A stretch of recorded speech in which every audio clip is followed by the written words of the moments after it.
말씀 같이 봅시다. 신약 성경 로마서 말씀입니다. 3장 19절 20절. 신약 성경 로마서 3장 19절 20절 243페이지죠.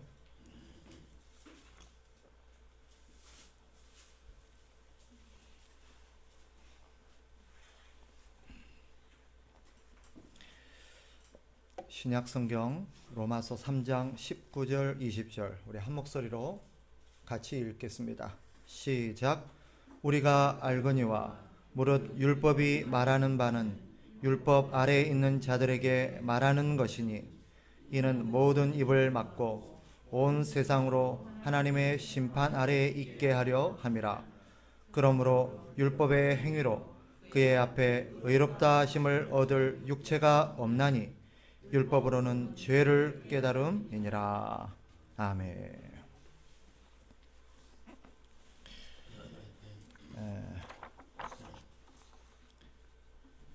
로마서 내용을 우리가 상기해 볼 필요가 있습니다. 로마서가 말하는 것은 왜 하나님의 복음이 필요한가? 왜 복음이 그토록 복음, 즉 기쁜 소식이고 귀한 소식인가 하는 것을 우리에게 알려주려는 데 있습니다. 그 이유는 우리 앞에 1장, 2장, 3장에서 밝혔던 것처럼 하나님을 떠난 인류가 죄로 말미암아 하나님의 진노 아래 있게 되었기 때문입니다. 인류는 그로 인해서 하나님의 무서운 형벌을 받을 수밖에 없게 되었습니다. 여기에 예외가 된 사람은 아무도 없습니다. 그 무서운 형벌이 무엇입니까? 첫째는 육체의 죽음이요. 둘째는 그 위에 이어질 영원한 지옥의 형벌입니다. 이런 하나님의 준엄한 선언을 가볍게 여겨서는 안 됩니다. 이것을 우리가 진지하고도 무겁게 받아들일 수 있는 유일한 길은 복음밖에 없습니다. 세상 사람들에게 백날 나가서 이런 하나님의 진노를 얘기하고 무서운 지옥의 형벌을 얘기한들 그들이 귀담아 들을 리가 없어요. 또 사실 그렇게 복음의 내용이 아니라면 그들이 그것을 알 길도 없습니다. 분명한 것은 이것이 하나님을 떠나 있는 인류의 현실이요 운명이라는 것입니다. 그렇다면 이런 인류에게 필요한 게 뭘까요? 이런 하나님의 진노 아래 있고 무서운 심판에 처해 있는 이 인류에게 필요한 것이 무엇인가? 로마서는 그것을 하나님의 의라고 말합니다. 하나님의 의가 뭐냐? 예수 그리스도의 십자가의 대속을 믿는 믿음을 통해서 주시는 우리 죄의 형벌에 대한 사면, 또한 더불어서 우리를 의롭다 하시는 하나님의 선언입니다. 이게 하나님의 의입니다. 하나님의 의가 없이는 아무도 진노의 심판을 면할 수가 없습니다. 천국 영생의 길에 참여할 길은 더더욱 없습니다. 다른 길이 있느냐? 없습니다. 인류의 유일한 소망은 예수 그리스도로 말미암아 주어지는 하나님의 의를 덧입는 길밖에 없어요. 다른 길이 있었더라면 예수 그리스도께서 오시지 않았을 것이고 그토록 참혹한 십자가의 대속의 죽음을 당하지도 않았을 것입니다. 그런데 여기서 한 가지 의문이 생깁니다. 다른 길이 없고 인류에게 유일한 소망이 예수 그리스도로 말미암아 주어지는 하나님의 의라고 한다면 하나님은 처음부터 인류에게 예수 그리스도를 보내주셔서 하나님의 의를 덧입게 해주셨어야 마땅합니다. 다른 길이 없다는 것을 하나님만큼 잘 아시는 분이 없어요. 그런데 하나님은 예수 그리스도를 먼저 보내주시지 아니하시고 율법을 인류에게 먼저 주셨습니다. 왜 그러셨을까요?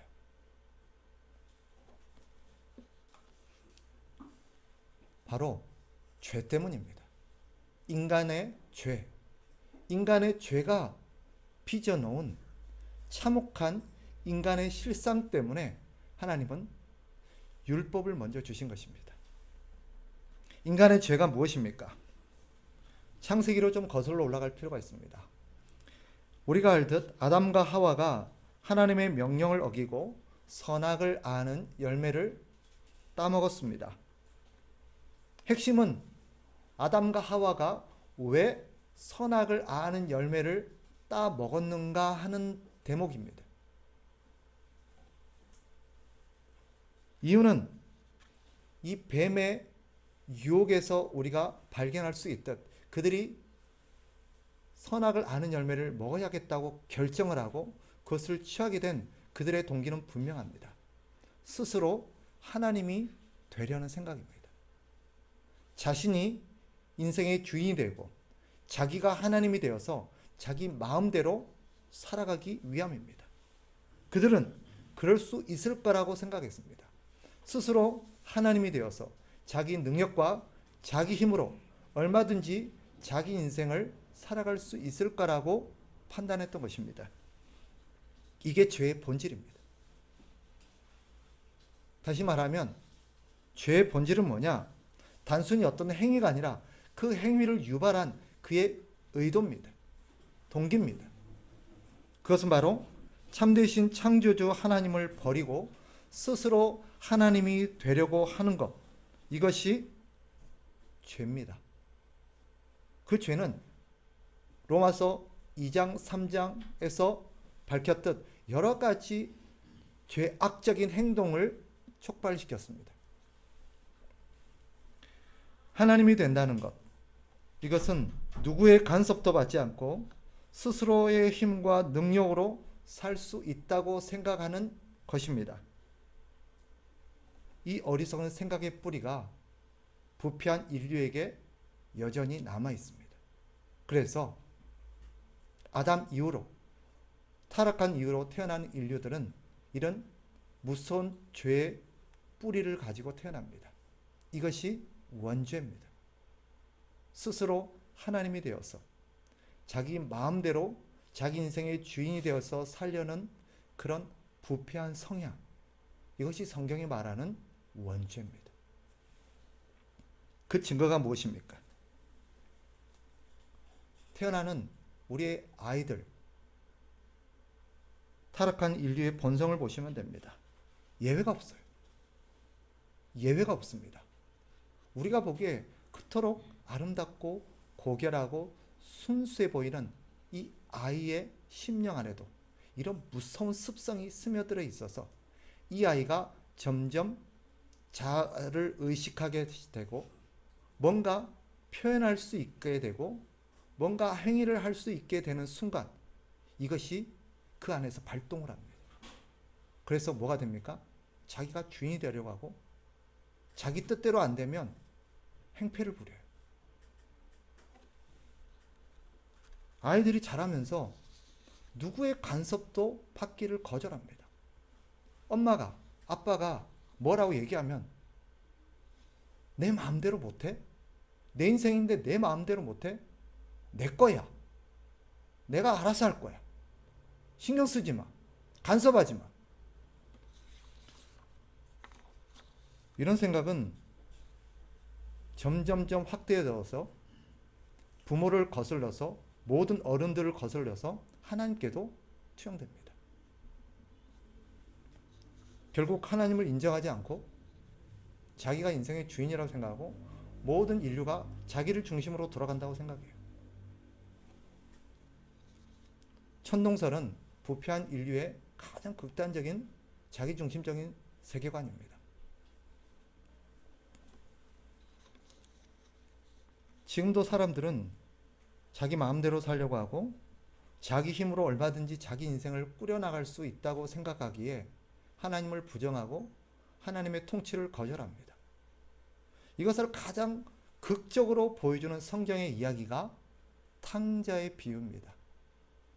어느 날 탕자가 아버지에게 자신의 재산을 요구, 집을 떠나서 자기 인생을 자기 마음대로 살아보려고 합니다. 그러나 그 결말은 어떻습니까? 비참한 실패로 끝났습니다.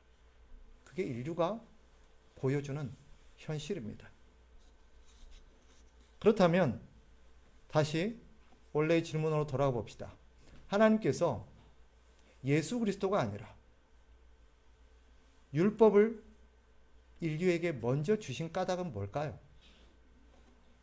바로 오늘 본문이 그 대답입니다. 19절 20절을 다시 한번 보세요. 성경은 이렇게 말하죠. 우리가 알거니와 무릇 율법이 말하는 바는 율법 아래에 있는 자들에게 말하는 것이니 이는 모든 입을 막고 온 세상으로 하나님의 심판 아래에 있게 하려 함이라. 그러므로 율법의 행위로 그의 앞에 의롭다 하심을 얻을 육체가 없나니 율법으로는 죄를 깨달음이니라. 아멘. 성경에 따르면 이것을 몇 가지의 대답으로 나눠서 말할 수 있는데, 첫째는 죄에 대한 지식을 주기 위함이라는 거예요. 율법을 통해서, 즉 법의 잣대를 갖다 대야만이 내가 법을 어겼고 죄를 지었구나 하는 것을 깨달을 수 있기 때문이지요. 로마서 7장 7절에도 바울은 이렇게 말합니다. 율법으로 말미암지 않고는 내가 죄를 알지 못하였으니 곧 율법이 탐내지 말라 하지 아니하였더라면 내가 탐심을 알지 못하였으리라.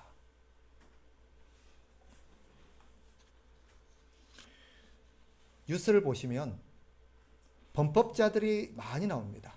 교통법규를 어긴다든지 어떤 범법의 사실을 범하고 경찰이 그를 단속하죠. 그래서 그를 딱 잡아서 왜 그랬습니까? 라고 물으면 몰랐습니다. 이렇게 대답하는 거 보신 적 있어요? 그것이 법에 저촉되는지를 몰랐습니다. 그것이 위법하다는 것을 몰랐습니다. 실제로 몰랐겠냐마는, 실제로 몰랐다 하더라도 그가 그것이 위법이요 죄라는 것을 어떻게 알게 돼요? 법의 잣대를 들이대고 법을 보여줄 때 비로소 이게 죄였구나, 이게 잘못된 거구나 하는 것을 깨닫습니다. 인류도 마찬가지입니다. 하나님을 떠나서 자기 속인에 오른 대로 살아가면서 온갖 짓을 다 저지릅니다. 근데도 그걸 죄라고 생각하지 못해요. 누구나 하는데 뭐. 이거 어쩔 수 없는 거잖아. 이렇게 안 하고 어떻게 살아? 다 이렇게 사는데 다른 방법이 있어? 사람들이 얘기해도요, 말을 안 듣습니다. 오히려 어떤 범인들은 잡아놓으면 큰 소리를 칩니다. 나만 그러나? 왜 나만 갖고 그래? 버젓이 다른 사람도 다 하는데 큰 소리를 쳐요. 하나님께서 율법을 주신 이유는 우리가 살아가고 있는 삶의 방식이 죄라는 것을 가르쳐주고 우리가 어떤 죄를 지으며 얼마나 흉악한 죄인가를 깨닫게 해주기 위함입니다. 물론 우리의 본성으로도 어느 정도 알아요. 아이를 키워보셔서 알지 않습니까? 아이들도 뭔가 죄라는 것을 분명히 가르쳐주지 않더라도 아이들은 본성적으로 자신들이 뭔가 이것은 해서는 안 될 것 같다라는 죄를 짓게 되면 본능적으로 눈치를 살피게 되어 있습니다. 그러나 우리의 본성을 가지고 하나님의 죄의 법을 충분히 알 수는 없어요. 명백하게 알 수도 없습니다. 뭔가 아닌 것 같아, 뭔가 이것은 아닌 것 같아 라고 직감은 할 수 있지만 그것이 얼마나 잘못된 것이고 얼마나 무서운 죄인지를 우리는 잘 몰라요. 심지어 그 죄의 형벌이 무엇인지도 모릅니다. 오직 율법을 통해서만 우리는 죄를 죄로 바르게 인식할 수 있습니다. 그래서 우리가 죄인이라는 것을 하나님께서 율법을 통해서 깨닫게 해주시려는 것입니다. 그래야 용서라는 것이 의미가 있습니다. 사면이라는 것이 의미가 있어요. 자기가 죄인이라고 인정하지도 않는 사람에게 용서합니다 그러면 무슨 의미가 있겠습니까? 내가 무슨 죄를 지었는데 당신이 왜 나를 용서해? 내가 뭐 했는데? 말이 안 되는 거예요. 두 번째로, 같은 맥락에서 율법은 우리 안에 감추어진 은밀한 죄까지를 샅샅이 찾아냅니다. 그래서 결과적으로 우리가 얼마나 추악한 죄인인지를 깨닫게 해줍니다. 사람들은 율법에 자신을 비춰보기 전까지는 자기가 얼마나 추악한 죄인인지를 몰라요. 물론 자기가 죄인이 아니라고 생각하는 사람은 아무도 없어요. 어느 정도 죄는 짓고 있다고 인정은 합니다. 물론 어느 정도 죄는 짓고 있지요. 그러나 잘한 일도 많고 착한 일도 많이 하고 나름 괜찮게 살아가는 부분도 있습니다라고 자부하고 살아갑니다.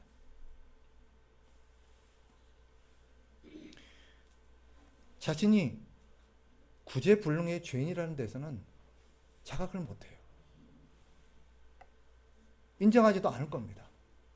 율법을 갖다 대고 율법을 통해서 그가 얼마나 하나님 앞에 끔찍하고 혐오스러운 죄인인지를 보여줄 때야 비로소 내가 이 정도로 나쁜 사람이었나? 내가 이 정도로 흉악한 죄인이었나? 내가 이 정도로 소망 없는 사람이었나? 비로소 깨닫게 됩니다. 로마서 1장에서 또 보여주셨죠. 율법은 우리 안에 어리석고 비열한 본성을 드러내면서 우리의 혐오스러운 죄성을 보여줍니다. 율법 외에는 아무도 그 무엇도 인간의 실상을 적나라하게 가르쳐 줄 수 없습니다. 절대로 불가능합니다. 그래서 하나님께서 율법을 주신 거예요. 그래야 어느 정도 죄인이 아니라 이거는 도무지 구제불능이구나 하는 것을 깨닫게 해주기 위함입니다. 한 가지 더. 율법은 이런 우리 자신의 실체를 보게 함으로써 우리의 입을 닫아버리게 합니다. 입을 닫는다는 게 무슨 말일까요? 사실요, 많은 사람들이 자기가 어느 정도 죄인이라는 것은 알고 인정하면서도 그에 대해서 어느 정도 징계가 필요하다는 것도 인정할 수 있습니다. 그러나 대부분 하나님이 자신에게 하는 어떤 처사에 대해서 심판과 하나님이 자기에게 하는 어떤 징계에 대해서 부당하다고 생각해요. 하나님 너무하세요. 이거는 아니잖아요. 이렇게까지 하신다고요? 왜냐하면 앞서 말씀드린 것처럼 자신이 어느 정도 죄인이라는 것은 인정하지만 이렇게까지 하나님이 자기를 대한다는 건 부당하다고 생각하는 거예요. 왜? 자신에게 선한 면이 어느 정도는 있는데 내가 어느 정도 기여도 하고 공헌도 하고 착한 일도 하고 선한 부분도 있는데 그런 건 다 하나님께서 인정하지 않은 채 자기의 과오만은 문제 삼아서 자기를 부당하게 대한다고 생각해요. 그래서 대부분 사람들이 어떤 재난이나 징계나 고난을 당하게 되면 어떻게 얘기합니까? 억울하다, 부당하다, 너무하다는 거예요.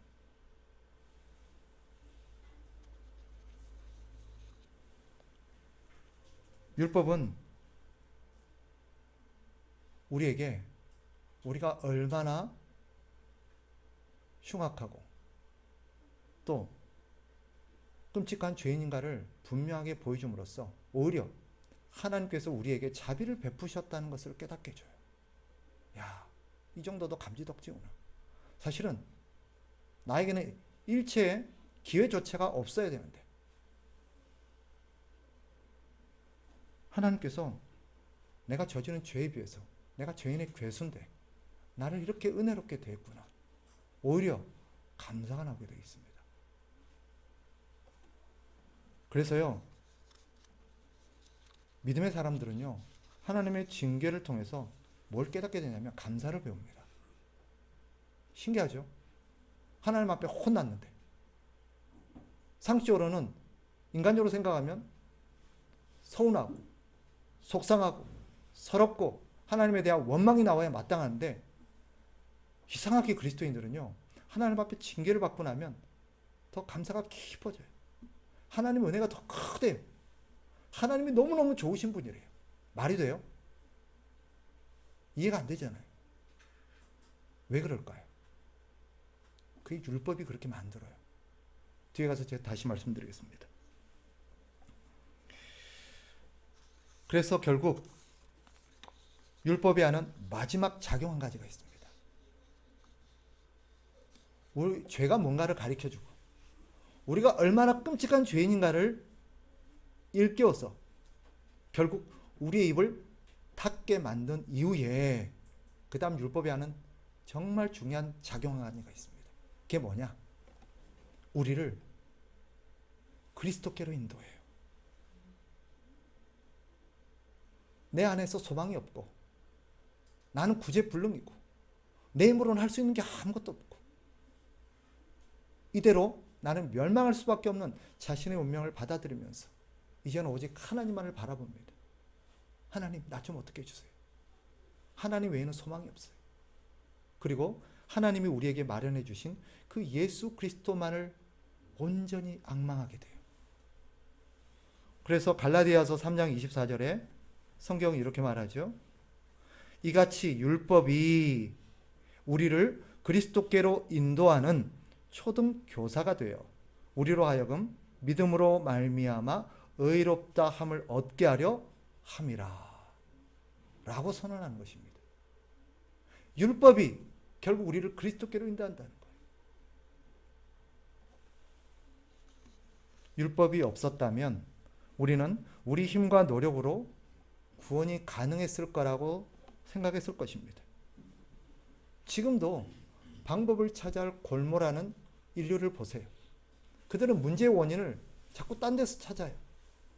아직도 인간에게 소망이 있대요. 그래서 조금만 더 교육을 시키면 이 아이가 이토록 혐오스럽고 흉악한 죄인이 된 것은 교육의 부재라는 거예요. 이 아이가 교육만 제대로 받았다라면 또 어떤 이는 너무 어렸을 때부터 가난하게 살다 보니까 이런 범죄를 저질렀다는 거예요. 이 아이가 조금 더 복지 혜택을 받을 수만 있었더라면 또 어떤 애는 주변에서 좋은 상담가를 만나서 인생의 상담을 하고 좋은 인생의 코칭을 받을 수만 있었더라면 또 한쪽에서는 뭐예요? 정치가 문제래요. 정치가 이 모양이고 사회가 이 모양이라서 이런 어떤 문제를 양산해낸다는 거예요. 그게 사회 피해자라는 거예요. 이게 세상적인 사람들의 잣대입니다. 생각해요. 결국 뭐예요? 이 모든 것이 아우르는 공통된 한 가지 생각, 그게 뭡니까? 인간은 아직도 소망이 있다는 거예요. 인간은 뭔가 방법의 문제지 인간의 어떤 노력의 문제지 얼마든지 인간의 스스로 힘으로 이 문제를 해결할 수 있다라고 생각하는 것입니다. 그러나 율법이 이 모든 것을 입을 닫게 만들어요. 아니구나. 결국 성경이 우리에게 가르치는 분명한 메시지는 무엇입니까? 자신의 노력으로 율법을 지킬 수 있고 그로 인해서 의롭게 될 수 있다고 생각하는 것은 타락한 죄인의 망상에 불과하다는 것을 성경이 선언합니다. 표현이 좀 거슬리죠? 구제불능이라는 둥, 혐오스럽다는 둥.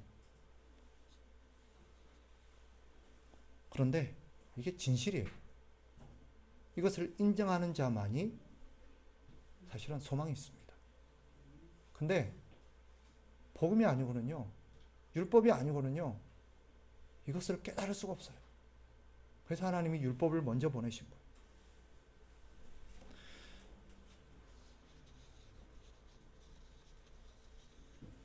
그러면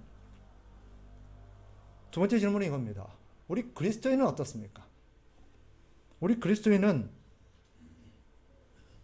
하나님의 은혜로 말미암아 하나님의 의를 덧입었습니다. 그죠? 그리고 죄 사함을 받았고 또 우리는 하나님의 백성, 하나님의 자녀라는 의로운 신분을 부여받았습니다. 그러면 이제 거듭나서 새롭게 된 우리 그리스도인들에게는 율법이 필요할까요? 더 이상 우리 그리스도인들에게는 율법이 필요가 없을까요? 아닙니다. 율법은 천국 가는 그날까지 우리에게 필요합니다. 이유가 뭐냐? 율법은요, 우리에게 죄를 깨닫게 해줌과 동시에 또 하나의 기능이 있습니다. 의롭게 하도록, 우리를 의롭게 해주도록 우리를 그리스도께로 인도하지만 그리스도를 만난 이후에도 율법은 또 하나의 작용을 하는데, 그게 뭐냐? 우리를 향하신 하나님의 목표, 하나님의 의로운 기준이 무엇인가를 보여줌으로써 우리로 하여금 어떻게 살아야 되는가, 인생의 목표를 제시합니다. 쉽게 말하면 하나님께서 우리에게 기대하는 수준을 딱 제시함으로써 그 수준까지 우리가 계속해서 자라가도록 우리를 독려하고 이끌어갑니다.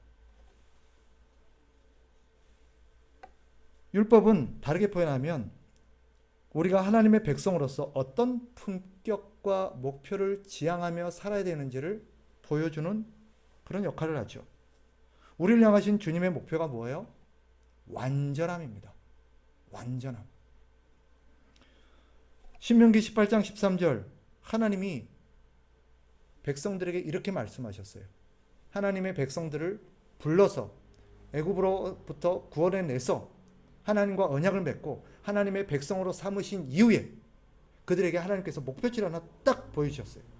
그게 신명기 18장 13절입니다. 그게 뭐냐? 여기서 너는 이스라엘 백성들을 하는 말이에요. 너는 내 하나님 여호와 앞에서 완전하라. 예수 그리스도께서도 우리에게 똑같은 목표를 보여주셨어요. 마태복음 5장 48절, 그분은 산에서 제자들을 불러 모아놓고 그 유명한 산상수훈을 얘기하시죠. 팔복도 얘기하시고, 그런 가운데 이 백성들, 그리스도의 제자들, 하나님의 백성들에게 이렇게 말씀하십니다. 마태복음 5장 48절, 그러므로 하늘에 계신 너희 아버지의 온전하심과 같이 너희도 온전하라. 이것은 단지 신분을 말하는 게 아니에요. 우리는 신분상으로는 어때요? 의롭게 됐어요. 그러나 우리는 아직 우리의 성품과 우리의 여러 가지 삶의 결과적인 면에서는 완전해지지 못했어요. 여기서 말하는 완전함, 온전함은 우리의 성품과 삶의 온전함을 의미합니다. 생각하는 것이나 말하는 것이나 행동하는 것이나. 온전해진다는 것은 하나님의 말씀과 일치되는 삶을 살아가는 거예요. 생각하는 게 말씀과 일치되고, 말하는 게 성경의 가르침과 일치되고, 우리의 행동하는 게 성경과 일치되는 것, 이것이 온전함이에요. 결국 그 온전함의 모델이 누구세요? 예수 그리스도예요. 그래서 바울이 말하죠. 에베소서 4장 13절 15절에 보면 바울이 이렇게 말합니다. 우리가 다 하나님의 아들을 믿는 것과 아는 일에 하나가 되어 온전한 사람을 이루어 그리스도의 장성한 분량이 충만한 데까지 이르리니, 그 다음 오직 사랑 안에서 참된 것을 하여 범사에 그에게까지 자랄지라. 그는 머리니 곧 그리스도라. 이것은 하나님의 백성이 된 이후에 우리에게 주어진 목표치입니다. 우리는 그리스도인이 되어지고 천국 백성이 되어지면 끝, 이렇게 생각하는데 그때부터가 이제 출발점이에요. 출발점이에요. 그때부터 우리에게는 율법을 통해서 하나님께서 하나님의 궁극적인 목표치, 온전함, 완전함이 무엇인가를 보여주심으로써 자라가게 하세요. 그 모델로 예수 그리스도께서 우리에게 주어진 것입니다. 그러니 율법은요, 예수를 믿고 거듭난 이후에 새 피조물이 되어지고 새로운 본성을 가지고 우리는 새로운 신분으로 살아가는 이후에도 우리의 기대치와 목표치가 무엇인가를 계속해서 우리에게 보여줌으로써 우리를 장성한 분량에 이르도록 이끌어 나갑니다. 또 한 가지가 있어요. 율법이 여전히 우리에게 유효하고 필요한 또 하나의 중요한 이유가 있습니다. 그게 뭐냐? 우리는 완전한 천국에 도착하기까지는 어디서 살아야 돼요? 이 땅에서 살아야 돼요. 어떤 분은 거룩한 신분과 천국 백성의 신분, 시민권을 얻었는데도 아직까지 이 땅에서 30년, 40년, 50년을 살아가고 있는 분도 있어요. 문제는 뭐냐? 이 땅이 우리가 예수 믿고 거룩한 신분과 새롭게 된 이후에도 이 땅은 여전히 오염되어 있다는 거예요. 그러니 이 오염된 세상에서 살아가다 보면 필경 우리의 생각과 우리의 성품과 우리의 모든 행동은 오염된 영향을 받을 수밖에 없어요. 쉽게 말하면 지속적인 세탁이 필요하다는 뜻입니다.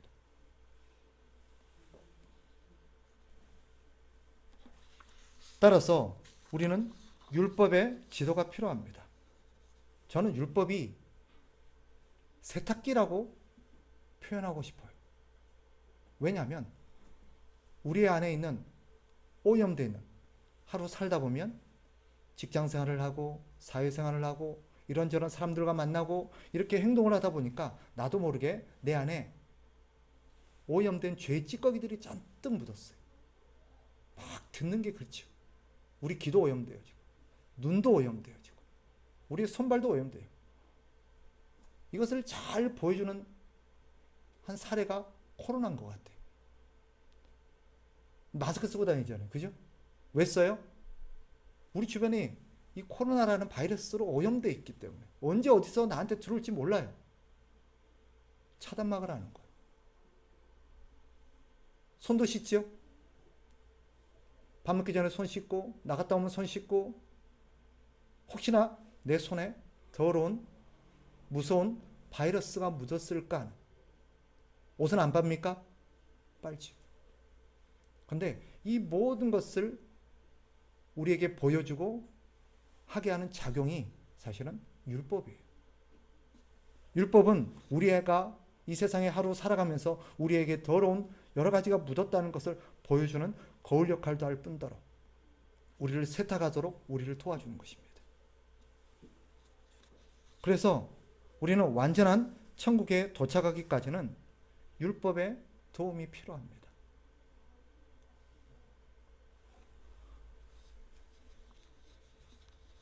천국에서는 율법이 필요가 없을 것입니다. 왜냐하면 우리는 천국에 도착하는 그날 영화롭게 될 것이고 우리 안에는 율법이 온전히 우리의 전 인격 안에 형성되어져서 그리스도처럼 완전해질 것입니다. 더 이상 밖에 있는 어떤 율법이 필요하지 않아요. 이미 우리의 모든 DNA가 안에 전 인격 안에 이 하나님의 율법의 DNA가 다 인식되어 있어서 그것이 우리의 영혼을 작용을 합니다. 완전하게 살아갈 수 있도록. 더군다나 천국은요 오염이 없는 곳이에요. 거기는 듣는 거나 보는 거나 우리가 접하는 모든 환경에 오염이 없어요. 온전하고 완벽한 곳이에요. 그러니 더 이상 율법의 도움이 필요하지 않을 것입니다. 그러나 그때까지는 천국에 도착하는 그날까지는 우리는 율법이 필요합니다. 그러니 우리 그리스도인은 율법을 어떻게 대하며 살아가야 하겠습니까? 성경이 우리에게 가르칩니다. 매일매일 이 율법의 말씀을 묵상하면서 우리가 얼마나 큰 하나님의 은혜를 받은 자인지를 계속 상기하라고 말합니다. 그리스도인은 어떤 사람입니까? 우리도 과거 이 죄로 말미암아 온전히 부패하여서 소망이 없는 타락한 죄인이었습니다. 흉악한 죄인이었습니다. 그런데 율법을 통해서 죄를 깨닫게 되었고 그리스도의 은혜로 말미암아 새롭게 되었습니다. 이 모든 것이 하나님의 은혜임을 율법을 우리에게 가르쳐줘요. 그러니 말씀을 읽으면서 우리가 과거 이렇게 살았는데 이런 죄인이었는데 지금 우리가 이렇게 새로운 신분으로 이렇게 새로운 인생을 살다니 하나님의 은혜가 너무 크구나. 너무너무 감사하다. 이것을 말씀을 통해서 계속 상기하는 거예요. 그러므로써 우리를 향하신 하나님의 은혜가 얼마나 큰지를 깨닫게 하는 거예요. 또 한 가지, 우리가 율법을 매일매일 가까이 함으로써 우리를 향하신 하나님의 목표치, 우리의 목표가 무엇인가를 계속 생각해야 합니다. 올림픽 선수들의 얘기를 들어본 적이 있어요. 올림픽 선수들의 공통된 그런 삶의 방식 한 가지가 있는데, 자기의 목표치를 항상 벽에다가 적어놓는대요. 뭐예요? 금메달이죠. 근데 금메달을 하려면 세계, 예를 들면 뭐 역도를 예를 들어 봅시다. 역도는 용상과 인상이라는 게 있어요. 아니, 그런 게 있어요. 무게가 있죠. 지난번에 금메달 딴 사람이 예를 들면 300kg를 들었다. 그러면 자기가 금메달을 따려면 몇 킬로를 들어야 돼요? 최소한 301kg는 들어야 돼요. 그러면 그 301kg에 대한 최종적인 목표치를 딱 써놔요. 301kg. 근데 301kg를 처음부터 못 들어요. 어떻게 해요? 지금 내가 200kg를 들 수 있어요. 그러면 언제까지는 210kg, 언제까지 220kg, 230kg 계속 써놓고 이것을 계속해서 추구해 나가도록 한대요. 그걸 계속 보면서 하는 거. 우리 역시 그래야 합니다. 말씀을 통해서 하나님께서 우리에게 궁극적으로 원하시는 우리의 성품, 우리의 어떤 삶의 수준, 우리의 삶의 열매들이 이 정도구나. 계속 상기해야 돼요. 그럼으로써 우리가 생각해 보세요. 언제 오늘 내가 괜한 말을 했네. 이렇게 말하는 게 아니었는데. 그런 생각하면 안 됐는데. 그런 데 가면 안 됐는데. 그런 행동하면 안 됐는데. 언제 깨달아요, 보통? 말씀을 접할 때. 말씀을 들으면서 그래, 맞네. 그게 아닌데. 이렇게 살면 안 되는 거였는데. 이렇게 행동하면 안 돼. 내가 그 사람을 그렇게 대하면 안 되었던 건데. 그래서 지속적으로 말씀을 통해서 우리는 우리 자신을 갖고 나가야 돼요. 로마서 12장 2절에 바울이 이렇게 말하죠. 너희는 이 세대를 본받지 말고 오직 마음을 새롭게 함으로 변화를 받아 하나님의 선하시고 기뻐하시고 온전하신 뜻이 무엇인지를 분별하도록 하라. 이게 바꿔 말하면 하나님의 항상 뭐가 하나님의 뜻이지? 뭐가 하나님의 우리에게 기대하시는 거지? 우리의 목표치가 뭐지? 계속해서 말씀을 통해서 점검하고 분별하고 판단하고 이렇게 계속해서 설정해 나가는 거예요. 명심하십시오. 우리는 아직 완전해지지 않았습니다. 신분에 걸맞은 품격과 삶을 겸비하지 못했습니다. 그러니 이걸 계속해서 상기해야 돼요. 만족하시면 안 돼요. 이 정도면 됐지요, 뭐. 제발 그런 얘기 하지 마세요. 그래갖고는요, 천국 백성답지 못해요. 그럼 어느 정도 해야 돼요? 성경대로요. 예수님만큼 돼야 돼요. 성경 좀 읽으세요. 기도 좀 하세요. 이렇게 저렇게 좀 사세요. 이 정도면 됐지요. 아니에요. 예수님만큼은 하셔야 돼요. 예수님의 성경 수준이 어느 정도인지 아세요? 이거 전체 암송하는 거예요. 그 정도는 돼야 성경을 읽은 거예요. 그날 때까지. 물론 아마 우리 권사님들, 연세 많으신 집사님들 내 나이 돼보세요. 하나 읽으면 그 다음 또 하나 까먹어요. 하나 읽으면 2개 까먹어요. 예, 이제 저도 나이가 50 되니까 이제 조금씩 피부에 와닿아요. 책을 한 장 넘기면 앞에 뭐 읽었지? 기억이 잘 안 나요. 예, 참 슬프죠, 그죠? 우리의 부패한 우리의 마음뿐만 아니라 우리의 몸까지도 우리의 마음을 안 따라줘요. 그러나 우리가 천국에 도착하는 날은 우리가 완전하게 되었고 영원하게 되어서 말씀이 우리 머릿속에 통째로 다 새겨질 거예요. 저는 그렇게 믿어요. 그러나 그 전까지는요, 노력을 해야 돼요. 우리의 목표는 분명합니다. 하나님의 말씀을 온전하게 지켜서 하나님과 사람에게 책망받을 일이 없는 사람이 되는 것입니다. 이게 우리의 목표예요. 그날까지 우리는 지속적으로 자라가야 합니다. 그러니 말씀을 매일매일 읽고 묵상하며 우리의 영혼을 갈고 닦고 다듬어 가시는 저와 여러분이 되시기를 주의 이름으로 축복합니다. 기도하겠습니다. 하나님 아버지, 우리가 얼마나 어리석고 교만하고 완악한 죄인인지 율법을 맞이하기 전까지는 도무지 깨닫지도 인정하지도 않은 그런 우리들입니다. 하나님께서 율법을 통해서 죄가 무엇인지, 왜 우리에게 예수 그리스도가 필요하고, 왜 우리에게 그런 하나님의 은혜와 자비가 필요한지를 깨닫게 하심을 감사합니다. 이제 우리는 하나님의 은혜로 말미암아 깨닫게 되었고, 예수 그리스도의 은혜로 말미암아 우리는 의롭게 되었습니다. 이제 우리는 지속적으로 우리의 주어진 신분과 또 우리의 품격에 걸맞은 그런 우리의 인격과 삶을 겸비하여서 하나님을 영화롭게 하는 그런 복되고 성숙된 하나님의 백성이 되도록 날마다 말씀을 가까이 하고 말씀을 묵상하는 하나님의 백성이 되도록 도와주시옵소서. 예수 그리스도 이름으로 기도하옵나이다. 아멘.